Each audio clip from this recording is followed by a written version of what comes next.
मेरे हबीब ने फरमाया बंदा जब रो के कहता है ना या अल्लाह गलती हो गई माफ कर दे, फरमाया मेरा मालिक उसे फौरन ही माफ फरमा देता है।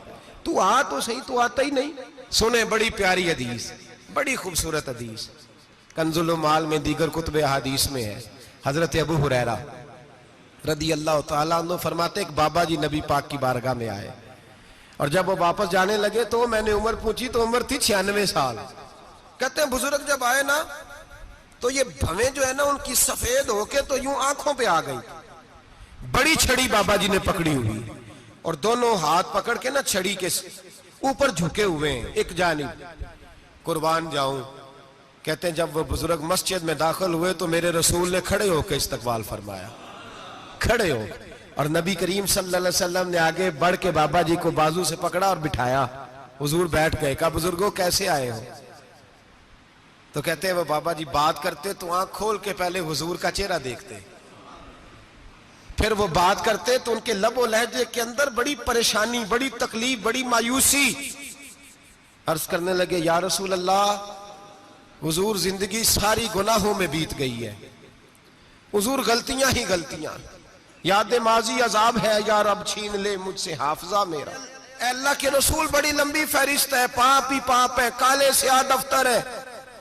या रसूल अल्लाह सल्लल्लाहु अलैहि वसल्लम जब पलट के देखता हूं हुजूर मुझे नेकी दिखाई नहीं देती।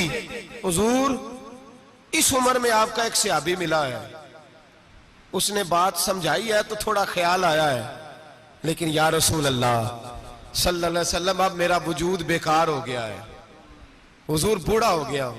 3 बातें कही बुजुर्गों ने और निराली कही। कहने लगे या रसूल अल्लाह सल्लल्लाहु अलैहि वसल्लम, हुजूर अब तो मेरी कमर भी सीधी नहीं होती कि मैं नमाज ही सही अदा कर सकूं, बूढ़ा हो गया हूं। या रसूल अल्लाह सल्लल्लाहु अलैहि वसल्लम अब मेरे अंदर ताकत नहीं कि मैं मेहनत मजदूरी करके सदके और खैरात दे सकूं। या रसूल अल्लाह सल्लल्लाहु अलैहि वसल्लम अब मैं तलवार लेके जिहाद भी नहीं कर सकता। हुजूर ना मैं लंबी नमाजें पढ़ सकता हूं, आका ना मैं सदकातो खैरात दे सकता हूं, महबूबा ना मैं दीन के लिए कोई जिहाद कर सकता हूं। बेकार वजूद है, बेकार बेकार वजूद को तो घर वाले बर्दाश्त नहीं करते, बच्चे दुआ करते हैं या अल्लाह अब्बा जी को पर्दा दे दे, अम्मा को पर्दा दे दे, बेकार हो गया हूं और आज आया हूं तो मुझ बेकार को मेरा रब कबूल कर लेगा। आज कलमा पढ़ूं तो बेकार हूं, किसी काम का नहीं, ना नमाज ना सदकात ना जिहाद, कबूल कर लेगा। हजरत अबू हुरैरा फरमाते हैं जैसे बरसात में बारिश की झड़ी लगती है, यूं मुस्तफा की आंखों से झड़ी लग गई। हुजूर खोल के रोए, खोल के। और मेरे हबीबे पाक ने फरमाया बुजुर्गों बड़े मुजाहिद हैं, दीन के लिए जिहाद करने वाले बड़े हैं, रब करीम को आपकी तलवार की इतनी हाजत नहीं।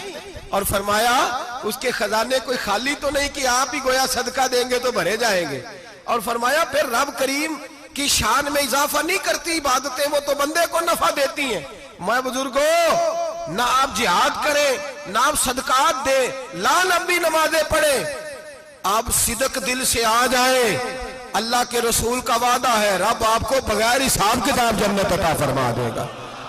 आना तो शर्त है कि नहीं? आए तो सही ना, पहुंचे तो सही, आ गए उसको नहीं आदत सदकातो खैरात की, जिहाद की, तबलीग, आए तो सही ना। तू आ ही नहीं रहा, तू घर में बैठा हुआ है, तू सोया हुआ है, तू दुकानदारी कर रहा है, तू पैसे गिन रहा है, तू आया ही नहीं, आ तो सही। बल्कि मेरे नबी पाक फरमाते हैं जब अल्लाह पाक का भागा हुआ गुलाम आता है फिर तो अल्लाह ज्यादा राजी होता है, फिर तो अल्लाह ज्यादा राजी होता है, ज्यादा राजी होता है। तू आ तो सही, पहुंच तो सही।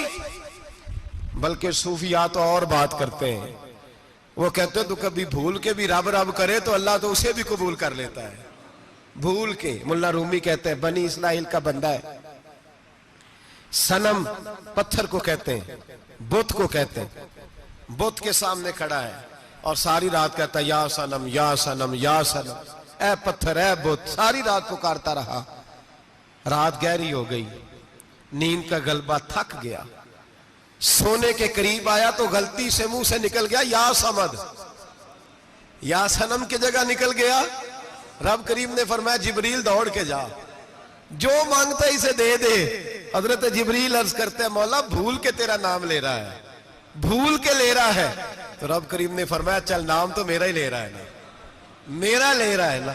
या अल्लाह, वो अल्लाह करीम ने फरमाया झूठे के सामने सारी रात का खड़ा है, सारी रात का पुकार रहा है, उसे कुछ नहीं मिला, तो सच्चे का नाम लिया है। अगर मैं भी कुछ ना दूं और बुत में और मुझ में फर्क क्या रह जाएगा?